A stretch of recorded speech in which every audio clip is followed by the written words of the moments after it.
Welcome back to the Deep Six Wrestling Podcast. It is July 27th, 2022. I'm Pat, for those of you who don't recognize my voice, and this is another episode covering the New Japan G1 Climax 32, with this video, or podcast, wherever you're listening, being for Night 7 of the tournament. Up until now, we have covered every single night of action. If you're on YouTube, we have a playlist that goes from our preview video, which is an hour long, to our dual nights. For 1 and 2, we did a joint video for that. Or joint episode, I should say. And then nights 3, 4, 5, 6, and now 7 are here. If you're on YouTube, again, we have a playlist, a curated playlist that features all of those. You can listen to it in chronological order, back to back to back to back, or you can just go at your own pace, but they're all there. They'll stay there. If you're on podcast streaming services, just go back to the previous episodes. You'll find them. They're there. You can follow us over on Twitter at Deep Six Wrestling, without the G, just Deep Six Wrestling with the N at the end. We post when we have a new podcast out, so easiest way to find out when these episodes go live. There is a ROH Death Before Dishonor, almost said Supercard of Honor. I almost did it again. ROH Death Before Dishonor 2022 review up on the YouTube channel now. You'll be able to listen to that. It is exclusive on our YouTube channel, so if you're listening to this on the podcast feed, if you're listening on Apple, Stitcher, Overcast, Breaker, Spotify, Google, wherever you're listening to, if you want to listen to our full review for Ring of Honor's last pay-per-view, which happened over the past weekend, headlined by FTR versus the Briscoes 2, then just go over to our YouTube channel and you can find it there. It is streaming exclusively on YouTube as a way to try and get some more people to head over to YouTube. We have passed 170 subscribers, so thank you to the 2 latest subscribers to our channel. We're closing in on 200. That is our next milestone, so if you're listening to this and you're not subscribed, please consider subscribing. You'll help us out a ton, help us grow, and then we'll make more content. The more support we have, the more content we're going to make. So you can help us out with that. It is Wednesday, so you know what that means. AEW Dynamite is tonight, and hopefully Thursday, which is tomorrow, the 28th, we'll have a review out for Fight for the Fallen, which is the TV special this week, with 3 title matches. We have Jon Moxley defending the AEW Interim World Championship against Roosh, Ricky Starks defending the FTW Championship against Danhausen, and Thunder Rosa defending the AEW Women's World Championship against Tokyo Joshi Pro Wrestling's Miyu Yamashita. So, plenty of action to talk about on that, and hopefully I can get that review out. And then we have more G1 action coming up later this week, or I should say weekend, and SummerSlam, New Japan's Music City Mayhem, and Ric Flair's final match pay-per-view. So lots of wrestling going on this week, and we'll hopefully be covering a bunch of it. So, with that being said, we're going to dive right into tonight's episode, or I guess I should say today's. I watched this at like 9:30 this morning. We have the G1 Climax 32, Night 7. As per the normal, we're going to go over this in a specific order. We're going to do the undercard tag matches. We're not going through I'm not breaking down every match, just giving you the results. Then we'll do the tournament matches. Then we will do the update for our predictions challenge for the 6 of us that did predictions for the podcast. And then we will go over the Standings, the current standings for the G1, as well as a preview for the next night, which I believe is on July 30th, which I think is Saturday, if I'm correct. I think it's Saturday. All right, so our undercard tag matches for the night, we have the House of Torture, Evil, and Sho defeating Hiroshi Tanahashi and Yuto Nakashima, the Young Lion. Bullet Club's El Phantasmo and Kenta defeated Team Filthy, Royce Isaacs, and Tom Lawler. The United Empire's Great O'Khan and Jeff Cobb defeated TMDK, Bad Dude Tito, and Jonah. The Bullet Club's Chase Owens, Gato, Jay White, and Juice Robinson defeated Chaos, Kazuchika Okada, and Yoshihashi, as well as David Finlay and Oiwa, the Young Lion. LIJ, represented by Bushi, Sanada, Shingo, and Naito, defeated Suzuki-gun, represented by Lance Archer, Taichi, Taka Michinoku, and Zack Sabre Jr. Now, I did not watch this last undercard tag match, but as I have listed here in my notes, prior to Will Ospreay and Yujiro Takahashi starting, commentary noted that Lance Archer was possibly injured during the match, taking a drop kick to the knee, and Kevin Kelly thought there was something wrong with his ACL, but that Lance was able to walk to the back on his own, and it appears that it might have just been a stinger and not an actual injury. So hopefully that's the case, and Lance Archer is not actually injured.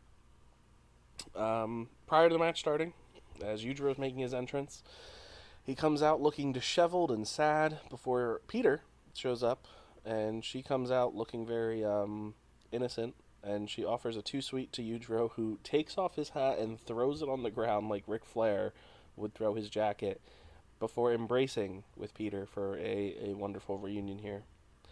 And then she did her interpretive dance as Chris Carlton sold it as if she was telling quite the story of her night with El Phantasmo. So, yeah. As for the match itself, Yujiro takes it to Ospreay fairly quickly, though Ospreay fires back, flying to the floor, though Yujiro prevents a suplex and sends Will into the barricade before dropping him with a reverse DDT.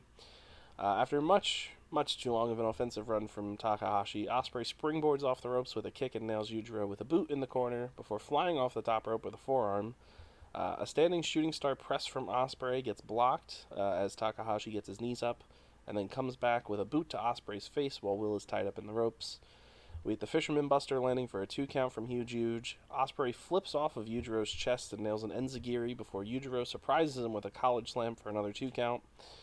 Ospreay gets crotched on the top rope, with Yujiro climbing up to meet Will, as Ospreay headbutts Yuji back into the ring before coming off the top rope with a diving forearm to the back of the head, which they originally called a hidden blade, but it wasn't, for 2, and then a springboard 450 from Ospreay, and Yujiro kicks out again.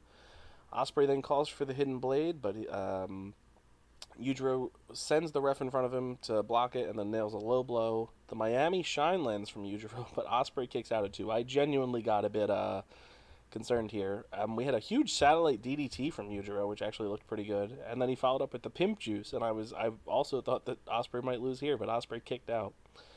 The Big Juice gets looked for, but Ospreay nails a forearm and a hook kick. The Os Cutter gets countered with Big Juice, but Will gets out again and then drops Yujiro with a hidden blade. Will Ospreay wins. Ospreay moves to 4 points. Yujiro sits at 2. Neither man is eliminated, obviously, yet. But this is probably going to be Yujiro's best match of the tournament. This was perfectly fine. I thought these two had like an average match, and for Yujiro, I would say an above-average match. Ospreay definitely made sense to win this one. Although, again, if you did listen to our preview show, you do know that some of us considered giving Yujiro the upset victory over Ospreay. So I'm glad that that was not the case. We did all end up choosing Ospreay for our predictions. But this isn't a match that you need to go out of your way to see by any means, but it was solid enough, and it was better than the next match, which was Bad Luck Fale versus Toru Yano. Oh, Lord. Yano tries to fight Fale here as the match starts, but he just gets dropped before sending Fale into the turnbuckle to set him up for a roll-up. Yano goes to the floor and sits in a chair, demanding that Fale comes out to meet him. Fale says no, of course, and grabs his own chair and sits in the ring. Yano consistently begs with this man to come out until he gets to the count of 17 when he has to get up and sprint and makes it in at the last second.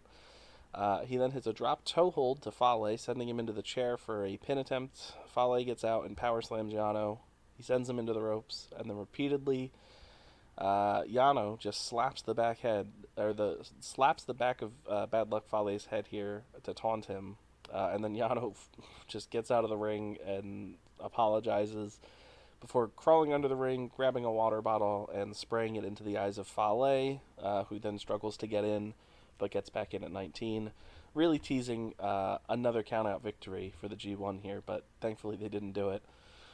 Yano exposes the turnbuckle and tries to send Fale into it, but it doesn't work. Fale then just beats Yano with the padding directly in front of the ref. No DQ here, apparently, despite actively just beating this man with a weapon. He then drops the elbow for a 2 count. A low blow lands from Yano, but Fale rolls him up. Bad Luck Fale wins. Please skip this match. Do not watch this. It is not worth it. Bad Luck Fale moves to 4 points, and Toru Yano sits at 2 points. Save your time and go watch like anything from Death Before Dishonor instead of this. This is not worth it. Absolutely not. How long was this? I'm just curious. 5.5 minutes. Okay, I don't know if you can probably watch one of the pre-show matches from Death Before Dishonor in that time. So yeah, just not worth it. But at least they kept it under 10 minutes. I do appreciate that. Up next, we have Hirooki Goto versus Aaron Henare in the C block action. Both men come off the ropes, nailing each other with shoulder tackles. Though neither man stumbles, they just tank these hits. Both then go to the mat with some mat-based wrestling. Goto takes control. Henare comes out of it with a few strikes, nailing a blow to the ribs and a few body kicks before dropping Goto with a shoulder tackle. Goto reverses Hanare's hip toss with his own, before then dropping him with his own shoulder tackle as they go to the floor. Goto gets sent into the barricade, and then Henare does as well, before Aaron fires off a clothesline on the floor to take Goto down again. Back in the ring, Henare nails a back elbow before hitting a step-up kick off the ropes in the corner, which looked really good. I did like something about this match, that these two consistently would go for the same moves. Like, they would... like at the beginning with them both going for shoulder tackles and then one hitting it and then the other hitting it, and then both going for hip tosses. I just thought that they told a fun little thing about both of them trying to do each other's thing better. So I just liked their chemistry. I thought these two actually managed to deliver quite a special match here. Yeah. Mounting Goto, Henare unloaded with strikes before locking in a heel hook in the center of the ring, and then nailing the surfboard curb stomp on Goto after he gets out of the hold. Goto dodges a knee strike and drops Henare with a lariat as both men go down. Henare then drops Goto with a huge kick to the upper chest and lands even more strikes in the corner with body shots and a knee in the corner, as well as a Samoan drop. He goes up top and does his diving senton, but only gets a 2 count. Henare looks for Rampage, but Goto evades with a knee strike before Henare tries to lock in the Ultima, but Goto gets out of that too and drops Henare with an Ushigoroshi. A reverse GTR lands from Goto, as does a lariat, but it's only good enough for a near fall here, as Goto then looks for his own body kicks, but Henare blocks them, as Goto then fires off with a ton of strikes, though Henare catches him with the Berserker Bomb, which looked great. We have a strike exchange that breaks out in the middle of the ring with both guys as they unload with forearms on one another, going blow for blow, and then Goto changes to hard, just aggressive slaps to the face that Henare just eats before absolutely lighting Goto up with even harder strikes. The Rampage does land from Henare, but Goto kicks out in a great moment. The Ultima gets locked in, and Henare then looks for the Streets of Rage instead of keeping it locked in, but can't get it, as Henare then has to just nail a kick to try and put Goto down, but it doesn't, keep him down. Goto then gets Henare up on the middle rope and hits the one-man Shoto in the corner, and again both men go down as Korakuen comes to life with applause. We have a big kick from Hirooki Goto, but Henare gets up and then runs into a he runs up into a GTW for a near fall, and then Goto drops him with the GTR, and Hirooki Goto wins. So Hirooki Goto moves to 4 points, and Aaron Henare sits at 2 points. I thought these two had a really good match. I think Aaron Henare has impressed this tournament so far. I thought him and Zack Sabre Jr. had a pretty good match. Not must-see by any means, but I thought their styles meshed pretty well. And I thought him and Hirooki Goto had a really good match. I would say I think I preferred this more than the Zack Sabre Jr. match. This one I would actually give, because I've typically been doing like 2 must-watch matches for each show. This would definitely get it for this one. Although, again, to be fair, not hard to beat Bad Luck Fale and Toru Yano. But definitely go out of your way to watch this. I thought that this was a great showcase for Aaron Henare, and just another example at how great of a wrestler Hirooki Goto is. And that would send us to our main event for the night, which was Tamatanga versus Tomohiro Ishii. And, it's funny because when I was doing the preview for this night, I noted that this card looked really not so special on paper. Obviously, Yujiro versus Will wasn't anything too appealing. They had a fun match. I was correct that I thought Bad Luck Fale versus Toru Yano was going to be bad, and it was. I said Goto versus Aaron Henare could be good, and that it was an interesting matchup. I think it was very good. And Tamatanga versus Tomohiro Ishii I thought was going to be an interesting one that I didn't really know how these two were going to deliver. And sure enough, these two had one of the best matches of the tournament so far. So back-to-back nights of main events over-delivering, in my opinion. First with David Finlay and Juice Robinson having an incredible match. And then Tamatanga and Tomohiro Ishii coming back here on night 7 and delivering just another fantastic match in the main event for the G1. So off the bat, Tama misses with a drop kick as Ishii holds onto the ropes before running through Tama. And again, this drop kick and there's so much to love about this match. It's very simple how it works, but I appreciate the consistency that these two had, where they would try, and if they missed a move, they would continue to try and get it throughout the match. And for the span of 20 minutes, it just, anytime that they would go for the same move that they'd miss, whenever they did finally hit it successfully, it was a big moment. So I appreciated that.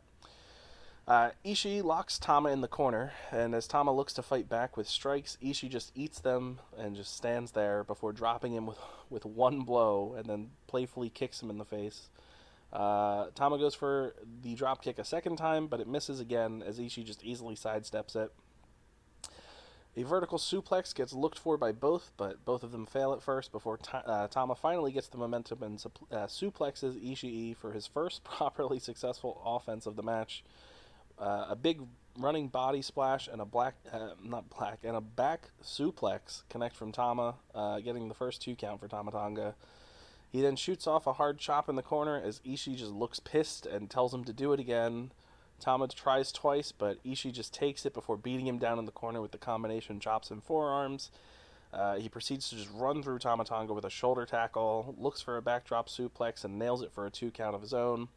On his third attempt, Tamatanga finally lands the drop kick before, as Chris Carlton noted on commentary, he was yeeted by Tomohiro Ishii.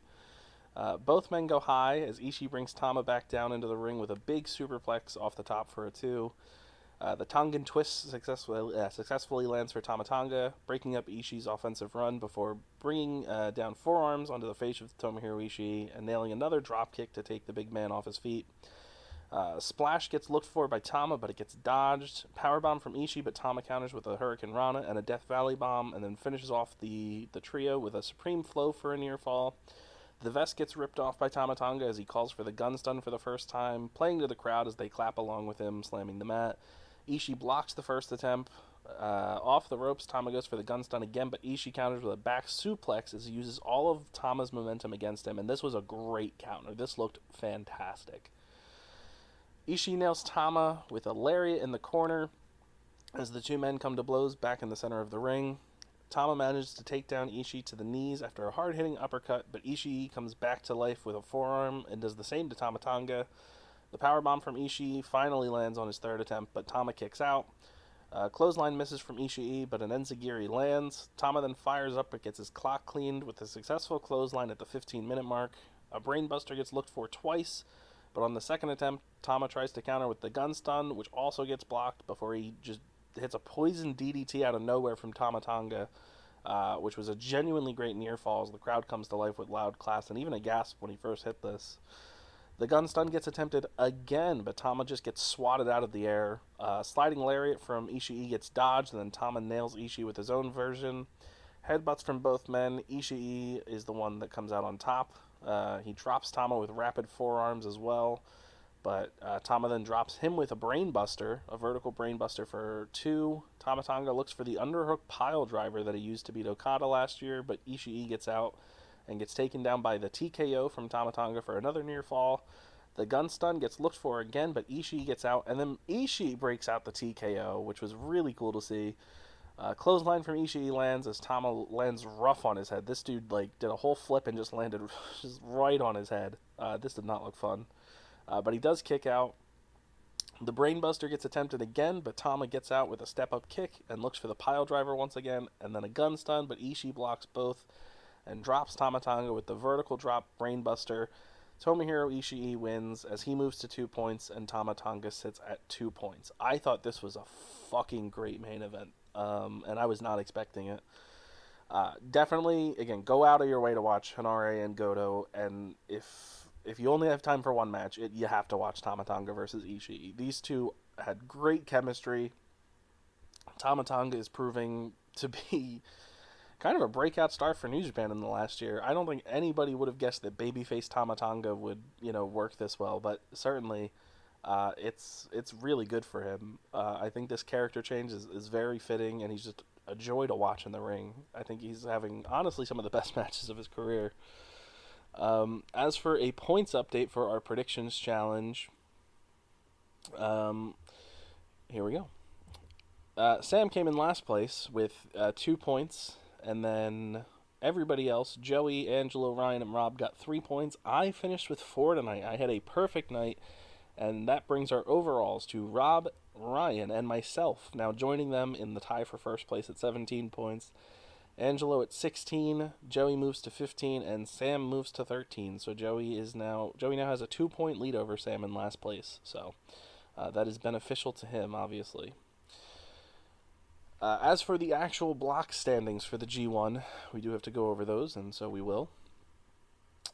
A block, we have Okada leading the block, tied with everybody's favorite wrestler, Bad Luck Fale, as both men have 4 points. Lance Archer, Jeff Cobb, and Toru Yano have 2 points. Tom Lawler and Jonah both have 0, though they've both only wrestled one actual tournament match. The B block is now led by Tomohiro Ishii and Jay White, as we have... wait, that doesn't seem to make a lick of sense, does it?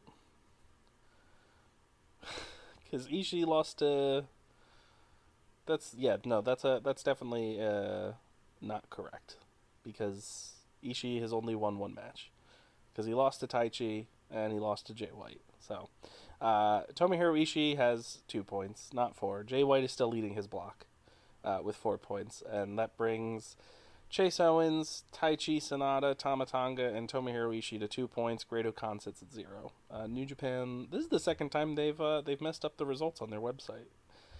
So for whatever that's worth. As we go to C block, it is being led by Zack Sabre Jr. and Hirooki Goto with 4 points.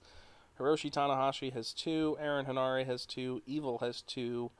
Kenta and Naito are both at 0 in last place, and both have wrestled multiple matches. So, and finally in D block, we have our leader with Will Ospreay at 4. And then El Phantasmo, Yujiro Takahashi, Juice Robinson, Shingo Takagi, David Finlay at 2, and in last place, Yoshihashi. So that is currently the standings for the G1. And we will look at our next night of action, which is on night 8, which is July 30th. And so our card for that show features D block action with Shingo Takagi versus David Finlay, as both men look to move to 4 points. Both currently have 2. They're both 1-1, so we'll see how that goes. And Jonah takes on Tom Lawler as both men fight to get their first points in the G1. The Great Okan faces Sonata in B block, with Sonata currently at 2 and Okan is at 0. And in the main event, which should be a fantastic match, I'm assuming, will be Hiroshi Tanahashi taking on Zack Sabre Jr. in C block. Tanahashi currently has 2 points, Sabre has 4, so this could be a big match for Sabre if he wins. And this is on July 30th, and once again, this is night 8 of the tournament. So, yeah, I believe we are closing into the almost the halfway point of the tournament, and we will then be getting the 5 match per night shows, for 5 tournament matches. So we have those to look forward to for those who are keeping up. That's it. We got through the whole show fairly quickly. Again, we can thank Bad Luck Fale and Toru Yano for having a 5.5 minute match that I didn't have to take much notes on.